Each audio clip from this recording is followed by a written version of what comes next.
علی کے ایک بھائی تھے جناب عقیل.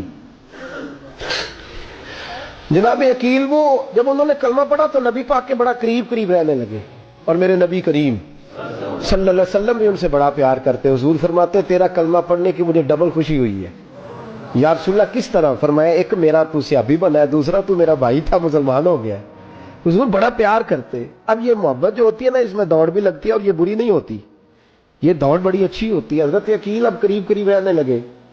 میں نے عرض کیا کہ نبی پاک اپنے ذاتی کام حضرت صدیق اکبر کو بتاتے, گھوڑے کی تیاری کر, فلاں کام کرنا ہے, سیدہ فاطمہ کی شادی کرنی, ہر معاملے میں سیدنا صدیق اکبر پیش تھے. اب جب عقیل بن ابی طالب آئے تو حضور کا پیار تھا ان سے بھی, اب محبت کی جنگ چڑھ گئی.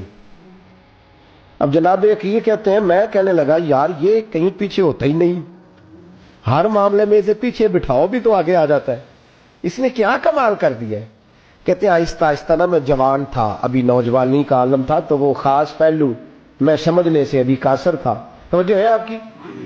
کہتے ہیں ایک دن نا بڑی باتوں میں حضور فرماتے ابو بکر میرا گھوڑا تیار کرو, تو کہتے ہیں میں دوڑ کہتا تو چھوڑ میں کرتا ہوں. کہتے ہیں وہ چپ کر جاتے. جتنی جگہ وہ مجھ سے بن سکا میں نے روکا. حضرت صدیق اکبر بولے, کہتے ہیں ایک دن نا مسجد کی پہلی صف میں بیٹھا تھا, میں نے پچھلے جمعے بھی کہا تھا اگے ہو بوے تیرا پہلو آئے, یہ حکم ہے نا حدیث میں, پہلے آئے اور آگے بیٹھ جائے, گدنے پھلانگنے سے منع کیا. کہتے ہیں ابو بکر صدیق, توجہ ہے آپ کی, ان کی عادت تھی کہ جمعے والے دن مسجد کی صفائی کرتے اور صفائی کر کے سب سے آگے بیٹھ جاتے, بات ذرا میں نے قریب ہو کے سب پاس بیٹھ جاتے. عقیل بن ابی طالب کہتے ہیں میں بھی آیا سیدنا صدیق اکبر, اور مجھے کئی دنوں سے جلال تھا کہ یہ پیچھے ہوتا ہی نہیں. کہتے ہیں میں آیا تو حضرت ابو بکر آگے بیٹھے تھے, تو میں نہ جان بوجھ کے, بچہ تھا اور محبت تھی سرکار سے, ابو بکر سے بغض نہیں کوئی, خدا را اس بات کو ضرور ذہن میں رکھے. فرماتے میں نے کہا ابو بکر اٹھ. مزے کی بات یہ ہے کہ جس مسجد میں صدیق اکبر بیٹھے اس کی جگہ بھی انہوں نے خرید کے دی ہے. مسجد نبی کی زمین کی سب سے پہلی رقم حضرت ابو بکر صدیق نے ادا فرمائی. اٹھ. کہتے اٹھے, پیچھے چل. توجہ ہے آپ کی؟ آپ کے تو دیکھے کوئی کسی نے, پاوے مہڑا ہوئے تو پاوے تو چھوٹا بندہ آپ کے تو پھر تو دی خیر ہی نہیں, عمر میں چھوٹا ہو یا مال میں. اٹھ چل پیچھے. اللہ اکبر. حضرت علی دیکھ رہے تھے. کہتے ہیں سیدنا صدیق اکبر اٹھے, پچھلی صف میں, پھر اس سے پچھلی صف میں, پھر اس سے پچھلی صف میں, 7ویں صف میں پہنچ گئے, اور وہاں ہاتھ باندھ دیے. کہنے لگے شہزادے اجازت دے تو یہاں بیٹھ جاؤں, تو رسول اللہ کا خاندان ہے, اجازت دے تو یہاں بیٹھ جاؤں. حضرت عقیل کہتے ہیں بیٹھ جاؤ. حضرت ابو بکر صدیق چپ کر کے پیچھے سے, وہی کافی ہے, 7ویں صف. شہزادے یہاں بیٹھ جاؤں. میں بیٹھ جا. وہاں بیٹھ گئے, جمعہ پڑھا, سب چلے گئے. حضرت علی حضور کی بارگاہ, یا رسول اللہ عقیل کو تو کچھ سمجھائے. حضور نے فرمایا کیا ہوا؟ کہ حضور اکثر ابو بکر صدیق سے یار جاتا ہے, آج بھی پہلی صف سے اٹھا کے 7ویں صف میں. شکایت تو حضرت عقیل کی لگ رہی ہے نا, اور حضور فرماتے علی تو عقیل کی چھوڑ, بتا ابو بکر نے کیا جواب دیا ہے, تو ابو بکر کی بتا, تو اس کی چھوڑ, تو اس کی, تو میرے دوست کی, میرے یار کی, میرے خلیل کی بتا. تو حضرت علی رو پڑے, کہنے لگے محبوبہ ابو بکر جیسا درد کہاں سے ڈھونڈ کے لائے. چپ کر کے 7ویں صف میں گیا, اور اس نے کہا تو خون رسول ہے, تیری نسل پاک میں ہے بچہ بچہ نور, تو ہے نے نور, تیرا سب گھران. چپ کر کے بیٹھ گئے. حضور نے فرمایا بلاؤ ابو بکر کو, عقیل کو بھی بلاؤ. دونوں آ گئے. حضور نے فرمایا ابو بکر جمعے میں کیا ہوا ہے؟ عرض کی حضور کچھ بھی نہیں. حضور نے فرمایا تجھے کسی نے صف سے اٹھایا؟ کہا نہیں یا رسول اللہ نہیں. آپ کو کس نے بتایا؟ حضور کیا فرمایا نہیں میں نے سنا ہے کہ تجھے عقیل نے. کہا حضور وہ شہزادے آئے تھے, انہوں نے یار اتنا جذبہ دنیا کہاں سے ڈھونڈ کے لائے گی. بلے شاہ اتنے ککھ نہیں بچتا جتھے عشق نے لایا ڈیرا. کہا حضور یار یہ لفظ تاریخ میں ڈھونڈے میں تو نہیں ملے گے. میرے ابو بکر صدیق کیا فرماتے ہیں؟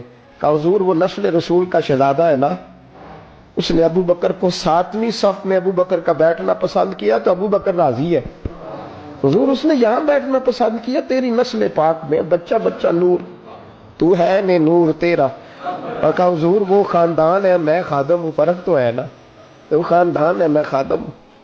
میرے رسول کریم صلی اللہ علیہ وسلم نے بلایا جناب عقیل کو، ڈانٹا نہیں، محبت فرمائی۔ سرکار نے فرمایا عقیل بیٹے بیٹھ جا، میں تجھے سمجھاؤں۔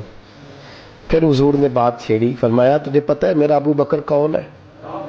عرض کی حضور میں، فرمایا نہیں سن، مکے میں سارا مکہ میرا دشمن تھا، یہ میری تنہائیوں کا دوست تھا۔ فرمایا لوگ تلواریں لے کے آتے تھے مجھے مارنے، اور اس کی تلوار اٹھتی تھی، کہتا تھا پہلے میں مروں گا پھر کوئی مصطفیٰ تک جائے۔ تجھے پتہ ہے یہ کون ہے؟ حضرت ابو بکر صدیق ہاتھ باندھے، حضور میں نوکر ہوں یا رسول اللہ، میں نے کوئی شکایت ہی نہیں کی۔ فرمایا عقیل یار ادھر بیٹھ بیٹھے میں تجھے بتاؤں۔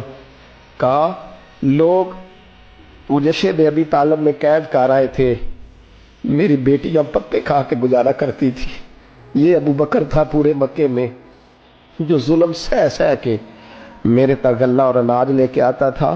فرمایا عقیل ادھر آ، میں تجھے بتاؤں، تیرا خاندان تیرا قبیلہ سوائے مولا علی شیر خدا کے، فرمایا وہ سب لوگ میرے ساتھ پیار کرتے تھے، ہمارے اوپر انہوں نے مکے کی زمین تنگ کر دی۔ فرمایا میں مکے سے نکلا تھا، ابو بکر کی بیٹی غار ثور میں کھانا پکا کے لاتی تھی، اس کا بچہ بکریوں کا دودھ لے کے آتا تھا، تو میں یہ جان پہ کھیل کے میری نگرانی کرتا تھا۔ اس فرمایا تجھے پتہ ہے جس جگہ تو بیٹھا ہوا ہے نا، یہ مسجد کی زمین بھی ابو بکر صدیق نے خرید کے دی۔ حضرت سیدنا عقیل یا رسول اللہ غلطی، حضرت ابو بکر کہتے ہیں حضور واللہ و رسول و من، میرے پر اللہ رسول کے احسان ہے۔ آخری لفظ میرے حبیب نے کہے، حضور نے فرمایا عقیل میرے پاس جس کے بھی پیسے آتے ہیں میں بیگانے سمجھ کے خرچ کرتا ہوں، میں کہتا ہوں فلانے کے ہیں، وہ پوچھے گا کہاں لگے، لیکن ابو بکر کے پیسے آتے ہیں تو میں اپنے سمجھ کے خرچ کرتا ہوں۔ اور میرے رسول کریم صلی اللہ علیہ وسلم نے فرمایا میرے ساتھ جس نے نیکی کی میں نے بدلہ چکا دیا ہے، ابو بکر کا میں نے بدلہ دیا ہی نہیں۔ قیامت کے دن جب سب جنت میں جانے لگیں گے تو میں اس کا بازو تھام کے اللہ کی بارگاہ میں لے جاؤں، میں کہوں گا یا اللہ میرے مولا کلمہ پڑھنے سے لے کر غار تک، غار سے بدر تک، بدر سے احد حنین خندق تبوک اور مزار تک، یا اللہ اس کی بڑی نیکیاں ہیں، اسے تو ہی بدلا عطا فرما۔ میرے دوستو یہ رنگ حضرت سیدنا صدیق اکبر، بس وہ اقبال نے کہا کہ صدیق کے لیے ہے خدا کا رسول اور